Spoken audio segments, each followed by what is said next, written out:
నమస్కారం. తీర్థయాత్ర కార్యక్రమానికి స్వాగతం. ఆదిపరాశక్తి ఆరాధనా విధానంలో కాళికాదేవి ప్రధాన పాత్ర పోషిస్తుంది. నిర్వాణ తంత్రం ప్రకారం త్రిమూర్తులను కాళీమాత సృష్టించిందంటారు. నిరుత్తర తంత్రం, పిచ్చల తంత్రం ప్రకారం కాళీ మంత్రాలు మహాశక్తివంతమైనవిగా మంత్రశాస్త్రం చెప్తోంది. కాళీ విద్యలను మహాదేవి అవతారంగా చెప్తారు. అంతటి మహిమాన్విత దివ్యశక్తి గల కాళీమాత భద్రకాళిగా అవతరించిన దివ్యస్థలం వరంగల్. కాకతీయుల ఆరాధ్య దైవంగా విరాజిల్లిన ఆ అమ్మవారిని నేటి మన తీర్థయాత్రలో దర్శించి తరిద్దాం.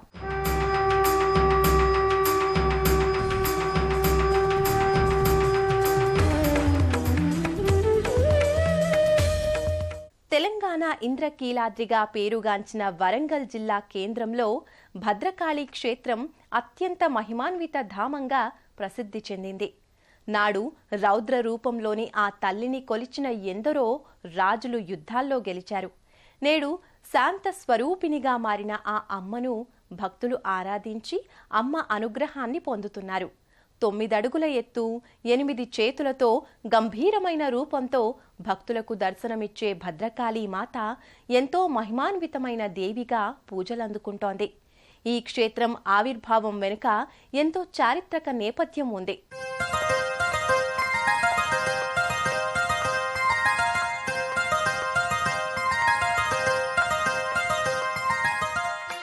వరంగల్ కొండపై విశాలమైన ఆలయ ప్రాంగణం, ఆ ప్రక్కనే ఎంతో ఆహ్లాదం కలిగించే తటాకం, చుట్టూ కొండలు, ప్రకృతి రమణీయత మధ్య భద్రకాళీదేవి ఆలయం భవ్యంగా దివ్యంగా అలరారుతోంది.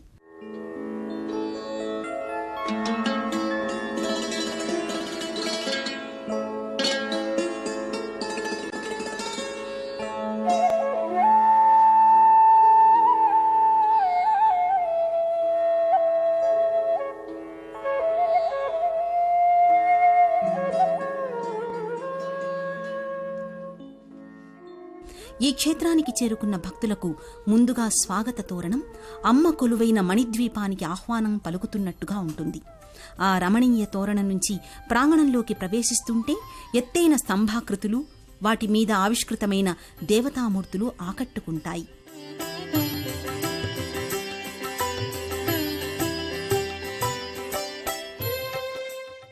ఆలయానికి కుడివైపు ఎత్తైన నల్లరాతి కొండలుంటాయి.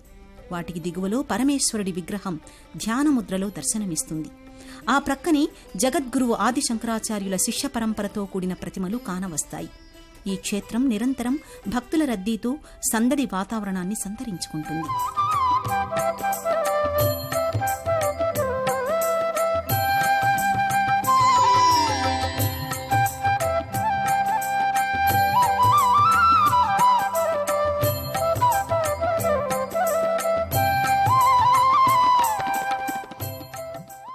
కాళి కాళి మహాకాళి సీధుమాంస పశుప్రియే కృపానుయాత్రా భూతైస్త్వం వరదా కామచారిణి భారావతారే ఏచలోకే భవిష్యతి యైదం పరమం స్తోత్రం శృణుయాద్వా పఠేత్వా తస్య సర్వాణి కార్యాణి సిద్ధిం యాస్యంతి పాండవాః రక్షాంకృత్వా చ పాండూనాం తత్రైవాంతరధీయతే అని భక్తి ప్రపత్తులతో భద్రకాళీదేవిని స్తుతిస్తూ అమ్మ సన్నిధికి చేరుకుంటారు భక్తులు.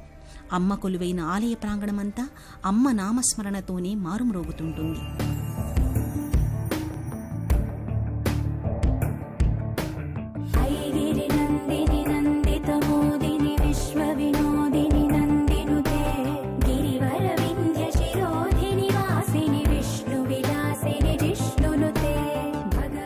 ఆలయం ముందు భాగంలో మహామండపం, ధ్వజస్తంభం, సింహవాహనం, బలిపీఠం దర్శనమిస్తాయి. ఆలయానికి విచ్చేసిన మహిళా భక్తులు ధ్వజస్తంభం వద్ద దీపారాధనలు చేసి అమ్మవారి సన్నిధిలో మొక్కులు తీర్చుకుంటారు. కొందరు భక్తులు బియ్యపు పిండితో ప్రమిదలు చేసి దీపారాధనలు చేస్తారు.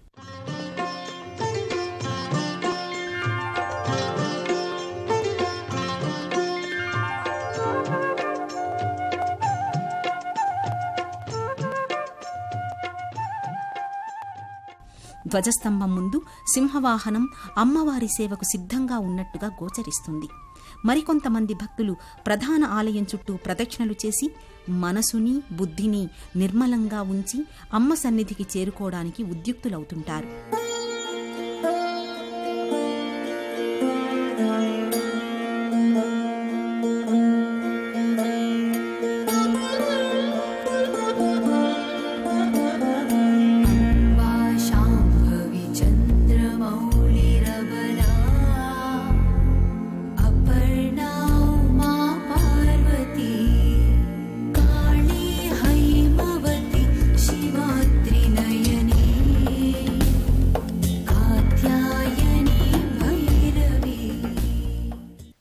ఓరుగల్లు హన్మకొండలకు సరిగ్గా మధ్యలో ఓ కొండ మీద కొలువైన భద్రకాళి ఆలయానికి శతాబ్దాల ఘన చరిత్ర ఉంది. క్రీస్తు శకం 625లో ఈ ఆలయాన్ని నిర్మించినట్టు శాసనాల ద్వారా తెలుస్తోంది. ఓరుగల్లు ప్రజలకు ఇలవేల్పుగా విరాజిల్లుతున్న భద్రకాళి ఆలయం కాకతీయుల కాలం నాటికే ఎంతో ప్రభావాన్ని సంతరించుకుందని చెప్తారు. చాళుక్య చక్రవర్తి 2వ పులకేశి భద్రకాళి మాతను దర్శించుకున్నాకే వేంగిని జయించాడని శాసనాలు చెప్తున్నాయి.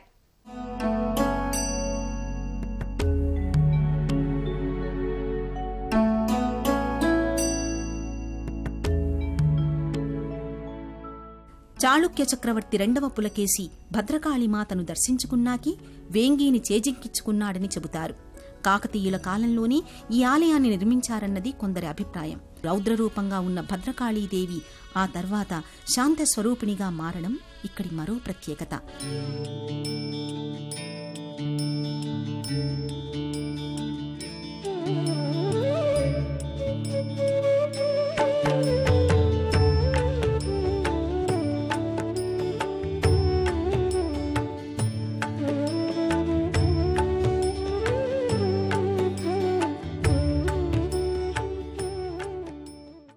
దశమహావిద్యల్లో అత్యంత ముఖ్యమైన దేవత కాళికాదేవి. తాంత్రికులకు ఆమె ఇష్టదేవత. తంత్రాన ఎందరు దేవతలున్నా కాళికామాతకు ప్రత్యేక స్థానం ఉంది. కాళీ ఉపాసన అతి శీఘ్ర ఫలదాయిని అని భక్తుల విశ్వాసం. ఒక జీవితకాలం పట్టే సాధనను కాళీమాత కొన్ని నెలల్లో ఇవ్వగలదు. కాళికా రూపం భయం గొలిపేదిగా ఉంటుంది, కానీ తత్వం తెలుసుకుంటే భయం ఉండదు. కాళీ దర్శనం కలిగితే అంతకంటే అదృష్టం ఇంకొకటి ఉండదు. కాళికా వరప్రసాదికి అసాధ్యమనేది ముల్లోకాలలో లేదు. ఆ తల్లి ఆజ్ఞను పంచభూతాలు తలదాల్చాల్సిందే. అంతటి మహిమాన్వితమైన భద్రకాళీదేవి ఆలయం రమణీయ కట్టడాలతో భక్తుల హృదయాలను ఆధ్యాత్మిక లోగిళ్లకు తీసుకెళ్తోంది. అలనాటి శాసనాలను మనతో చదివించి క్షేత్ర మహత్యాన్ని మనకు చాటి చెప్తోంది. ఆలయ నిర్మాణానికి నిలిపిన మూల స్తంభాలు చతురస్రాకారంలో ఉంటాయి. కాకతీయుల స్తంభ విన్యాసం వర్తులాకారంలో కనిపిస్తుంది. ఆ కారణాల వల్ల ఈ దేవాలయం చాళుక్యుల కాలంలో నిర్మింపబడిందని కొందరి ఊహ. అయితే ఆలయ స్తంభాలు చెక్కిన విధానం, నిలబెట్టిన విధానం, విశాలమైన ముఖద్వారం అన్నీ కాకతీయుల కాలంలో నిర్మింపబడిందేనని అనిపిస్తుంది. అంతేకాకుండా దేవాలయంలోని అంతరాళ స్తంభాలలో ఒకదానిమీద మహేశ్చారు సంధత్తే మార్గాణం కనకాచలి మంత్రి విఠన ఎర్రస్తు మార్గణే కనకాచలం అనే శ్లోకం కనిపిస్తుంది. ఈ శాసనపాఠం పురాతత్వ శాఖ వారు ప్రచురించిన వరంగల్ జిల్లా శాసనాల్లో ఉంది. ఇదే విషయం దేవాలయంలోని మరొక స్తంభం మీద కూడా కొంచెం భేదంతో కనిపిస్తుంది. ఈ 2 స్తంభ శాసనాలను బట్టి ఈ దేవాలయం క్రీస్తు శకం 10వ శతాబ్దంలో నిర్మింపబడి ఉంటుందని ఊహించవచ్చు. లేదంటే కాకతి ప్రతాపరుద్రుని సర్వసైన్యాధిపతి అయిన ఆడిదమ్మల్లుకు కూడా మీసరగండడనే బిరుదు కనిపిస్తుంది. కనుక ప్రతాపరుద్రుని కాలంలో నిర్మింపబడిందని సరిగ్గా చెప్పలేం. ఏమైనప్పటికీ కనీసం 1000 సంవత్సరాల చరిత్ర కలది ఈ భద్రకాళి అమ్మవారి దేవాలయం.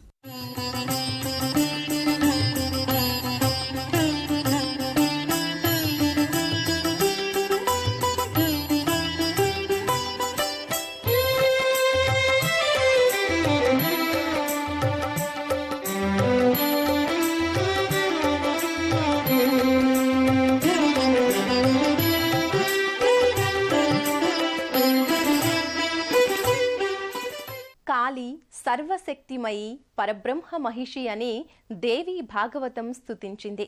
సమస్త లోకాలు భువనాలు ఆ శక్తి ఆటలు లీలా విలాసాలు. సమస్త అవతారాలు దేవతలు ఆమె బిడ్డలు. ఆ శక్తిలోనే పుట్టి పెరిగి లయిస్తూ ఉంటారు. కాళీ శక్తికి అతీతంగా ఏదీ లేదు, ఎవ్వరూ లేరు. ఇదే కాళీ తత్వం. అంతటి విశిష్టమైన భద్రకాళి అమ్మవారి దివ్యమంగళ స్వరూపాన్ని దర్శిస్తే సకల విజయాలు ప్రాప్తిస్తాయి. కోరిన కోరికలు సత్వరమే తీరుతాయి. ఇది వరంగల్ భద్రకాళీదేవి మహిమగా భక్తులు విశ్వసిస్తారు.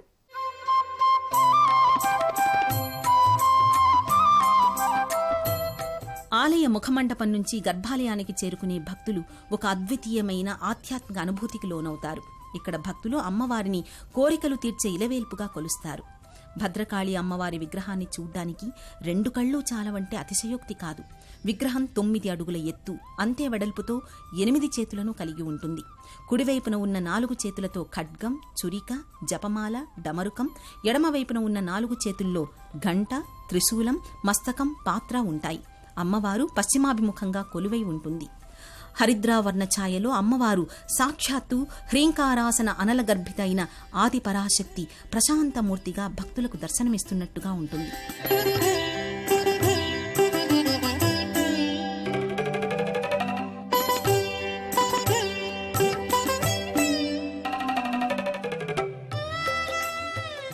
సకలాభరణ భూషితగా పట్టు పీతాంబరాలను ధరించి ముత్తైదు భాగ్యాలను ప్రసాదించే ముగ్గురమ్మల మూలపుటమ్మగా అమ్మవారు దర్శనమిస్తారు. భద్రకాళీదేవి అమ్మవారికి ఇక్కడ నిత్య కైంకర్యాలు వైభవంగా జరుగుతాయి. ప్రత్యేక పర్వదినాలలో విశిష్ట పూజలు సైతం ఘనంగా నిర్వహిస్తారు. అమ్మవారికిచ్చే హారతుల్ని దర్శిస్తే 3 జన్మల పాపాలు నశిస్తాయంటారు.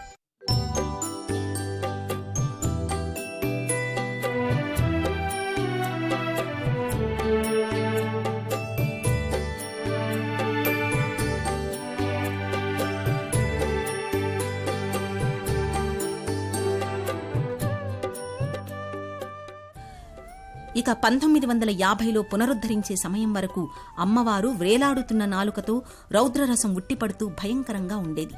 ప్రాచీన కాలంలో కూడా అలాగే భయంకరంగా ఉండేదనడానికి తనరు భద్రేశ్వరియనంగ భైదంబుగాగా అన్న సిద్ధేశ్వర చరిత్రలోని మాటలే నిదర్శనం. అలాంటి రౌద్ర స్వరూపిణిని నోటిలో అమృత బీజాలు వ్రాసి భీకరమైన ముఖాన్ని ప్రసన్నంగా మార్పించారు.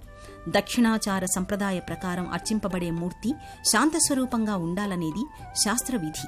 అంతేకాక అమ్మవారి గుడిలో శ్రీ చండీ యంత్ర ప్రతిష్ఠ చేసి ప్రతి సంవత్సరము శరన్నవరాత్రులు, వసంత నవరాత్రులు, ప్రతినిత్యం ధూప దీప నైవేద్యాదులు అనే సంప్రదాయాలను పునరుద్ధరించారు.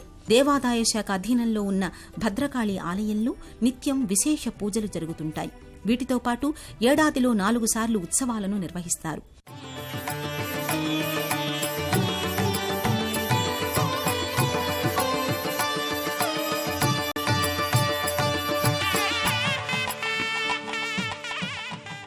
అర్ధచంద్రాకారం బొట్టుతో అమ్మవారిని అలంకరించగానే మరింత తేజస్సుతో వెలుగొందుతుంది అమ్మవారు.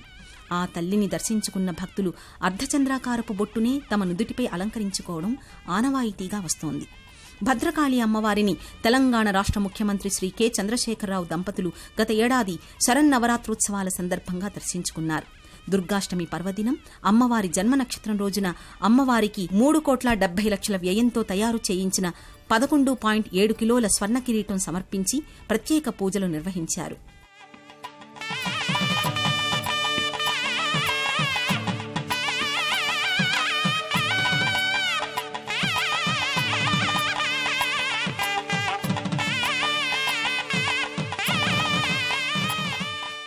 భద్రకాళీదేవి కొలువైన ఈ పుణ్యధామంలో వైదిక ధర్మోద్ధరణ ధ్యేయంగా షడంగాలతో కూడిన వేద విద్యాలయాన్ని శ్రీ భద్రకాళి సాంగవేద ఆగమ సంస్కృత విద్యాలయం ఆలయ ప్రాంగణంలో కొన్నేళ్ల క్రితం దేవాదాయ ధర్మాదాయ శాఖ వారి ఆధ్వర్యంలో నెలకొల్పారు.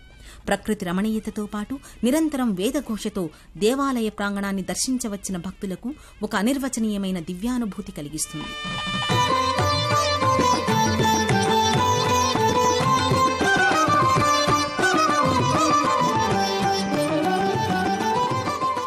కాళీమాత రూపాలు ఒకటి కాదు, అనేకం ఉన్నాయి. భద్రకాళి, శ్మశానకాళి, కరాళకాళి, మహాకాళి, ఇలా చాలా రూపాలున్నాయి. వాటిలో శ్మశానకాళి రూపం అత్యంత భయానకం. కానీ మహాకాళి అలా కాదు. ఆమె రూపం అత్యంత మనోహరంగా ఉండి మాతృత్వ భావనను కలిగిస్తుంది. ఆమె ప్రపంచానికే తల్లి. దేవతలకు, మానవులకు, సమస్త జీవకోటికి, చరాచర సృష్టికి మాత. ఆ కల్పవల్లి కొలువైన ఆలయ ప్రాంగణంలో మరెన్నో ఉపాలయాలు, పలు దేవతామూర్తులు కొలువై భక్తుల్ని తరింపజేస్తున్నారు.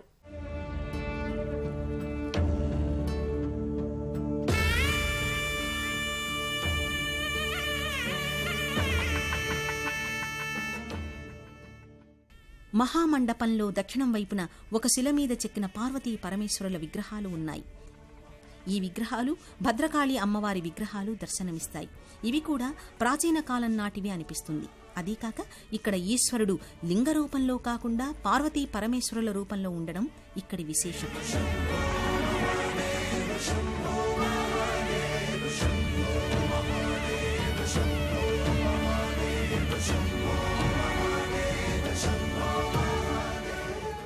శివపార్వతులిద్దరినీ ఒకే రాతిలో చెక్కిన ఉమామహేశ్వర విగ్రహాలు కూడా కాకతీయుల కాలం నాటి శిల్పాలుగా కనిపిస్తాయి.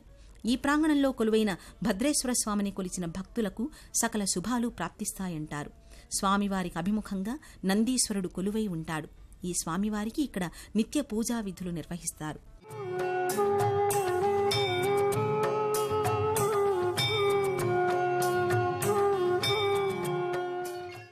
ఆలయ ప్రవేశానికి ముందు భాగంలో గోకులం పేరిట గోశాలని నిర్మించారు.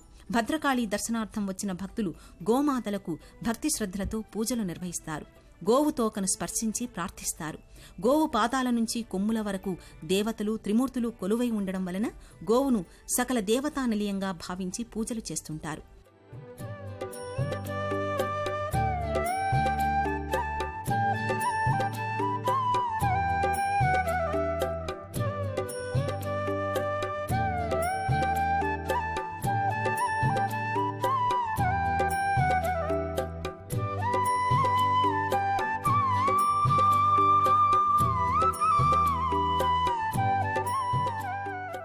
కామోద్రేకంతో చేసే తప్పుల వలన కలిగే దోషాలను కూడా గోపూజ ద్వారా నివారించుకోవచ్చని ఆధ్యాత్మిక గ్రంథాలలో పేర్కొనడం జరిగింది. అంటే గోవును పూజించడం మాత్రమే కాకుండా గోవును దేవాలయానికి దానంగా ఇవ్వడం, గోవు వలన మనకు సిద్ధించే పాలు, పెరుగు, వెన్న, నెయ్యి వంటి పదార్థాలను ఇతరులకు దానంగా ఇవ్వడం కూడా గోపూజతో సమానమేనని పండితులు చెబుతారు.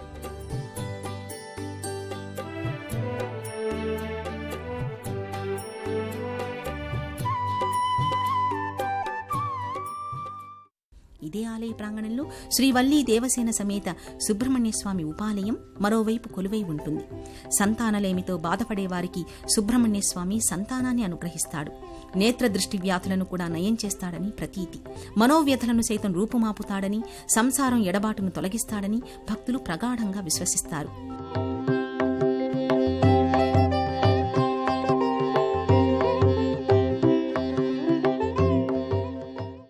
అమ్మవారిని దర్శించుకున్న భక్తులు ఆంజనేయ స్వామి వారిని కూడా దర్శించి తరిస్తుంటారు. ఈ స్వామిని కొలిచిన వారికి శని బాధలు తీరి సుఖశాంతులతో వర్ధిల్లుతారని భక్తుల విశ్వాసం.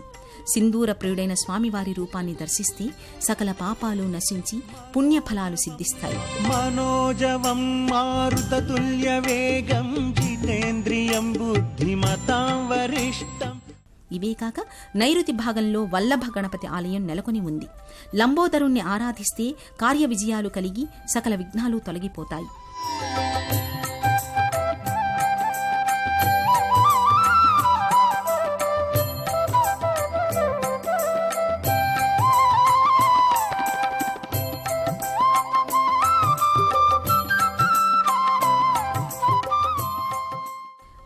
(1966లో వరంగల్ ఖాజీపేట ప్రధాన రహదారి గుండా శ్రీ భద్రకాళి దేవాలయానికి బీటీ రోడ్డు, వీధి దీపాలు ఏర్పాటు చేశారు.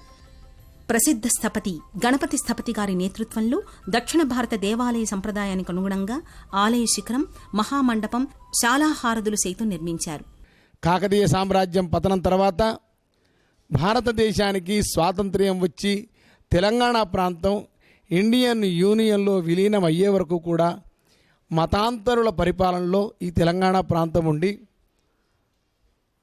ఈ ఆలయం ఉపేక్షింపబడింది, మట్టిలో కూరుకొని పోయింది. సుమారు 1300 ఏళ్ళు ఎంతో వైభవాన్ని అనుభవించిన ఈ ఆలయం నామమాత్రావశిష్టంగా మిగిలింది. భారతదేశానికి స్వాతంత్ర్యం సిద్ధించిన పిమ్మట భారత యూనియన్లో ఈ తెలంగాణ ప్రాంతం విలీనమైన తదుపరి పురజనుల సహకారంతో ఈ ఆలయం దినదినాభివృద్ధి చెందుతూ తన పురావైభవాన్ని సంతరించుకుంటూ ఉన్నది. అమ్మవారి ఆలయ పరిసరాల్లో ఉన్న భద్రకాళి చెరువు వరంగల్ నగర ప్రజల దాహార్తిని తీర్చే వరప్రదాయినిగా ఎల్లవేళలా ఎండిపోకుండా నీరందిస్తోంది.